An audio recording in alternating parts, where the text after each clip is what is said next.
Hi guys, and welcome back. In this video I'm working on my oil burner. Today I received my first fuel delivery. During the summer months I keep my burner off and I use an electric hot water heater to heat my water. 3 hours after my delivery I lit my burner. It fired up for about 30-40 seconds and then this. The burner is running but no flame. I don't know if you can hear it in the video, but it is sparking. So I'm getting spark, but I'm not sure if I'm getting any fuel. This is not to be tried at home. I'm not suggesting that you do this. I'm just showing you what I did. I'm sticking this paper in here to see if there's any fuel coming out. And it is. If you look on this paper here, I see water. So now I have to bleed this water out. This is the gun line or the fuel line that goes from the pump to the nozzle inside the burner. This is the fuel filter. This will have to be changed. There's a nut on the bottom and this nut on top is what we remove. Now there's a bleed valve, but it's under this fuel line and you can't get to it. So to bleed this line, I'm going to disconnect this fuel line over here. It goes into the nozzle. I'm going to use this hose to get the fuel to go from the pump into a container.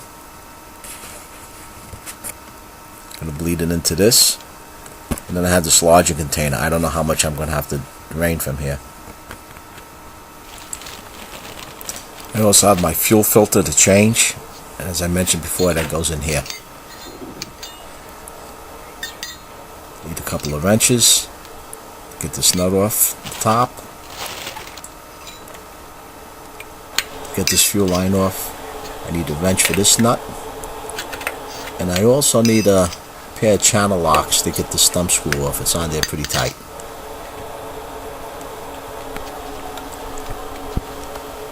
This is the inside burner. You have your 2 electrodes that fire up. And now to remove this line. Before I start that, I did mention that this oil filter has to be replaced. This canister has to be removed. To help avoid a little bit of a mess, I cut out this coffee container that I slip underneath to catch anything that might drip down. I'll put some newspaper on the floor to absorb any spills. There's always a little bit that gets onto the floor. And a pair of gloves is helpful. This diesel fuel definitely stinks. This is something you should not try yourself. If you have any issues with your burner, call a service professional out.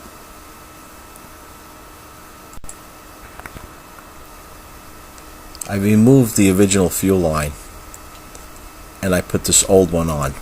This one has a damaged end and it can't be connected. So I don't have to worry about bending it out of shape. This copper gets very stiff after it ages. Here's the rubber hose I'm going to connect to this fuel line. I did try connecting it to the nipple itself, but it just didn't work right for me. I also found it easier to bypass that hose and have it pour right into this container. I turned the boiler on to get the pump to work, and you can see the fuel coming out. It's a milky white. That's a mixture of air, fuel, and water.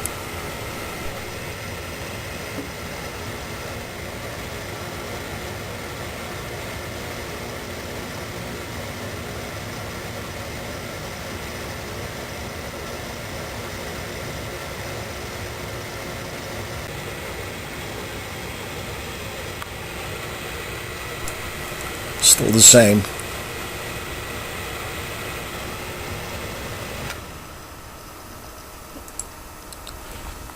The motor just shut off. The reason that happened was because of the safety that's in here. Under the lid, there's this CAD cell. This detects when there's a flame in the burner. If there's no flame, this will shut the motor down to prevent fuel from spilling into the boiler and going all over your basement. Hit this reset and it'll start up again. Generally you have to wait a little bit for the reset to work. I took a little break from this and came back. Off camera, I pulled out the burner gun and pulled out the nozzle. You can see how gunked up this nozzle is right here. This has to be changed also. I've cleaned these before when I was in a pinch, but it should be changed. And again, this is something that should be done by a service professional. These nozzles come in different sizes, and I'll replace that oil filter and this nozzle. Now back to the fuel. You see it's coming out a little cleaner now.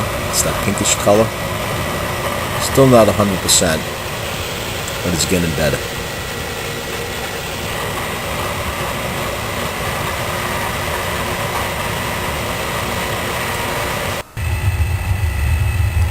When replacing this oil filter, there's a washer that goes under this nut, this washer here, and this big rubber gasket goes under the lip. While I'm up and running, the boiler's firing up, I'll have heat tonight, all's looking well. And that, my friends, is a wrap. If you found this video useful or entertaining, let me know by posting your comments down below, giving it a like, and if you haven't done so already, subscribe. Until next time, stay warm and stay safe.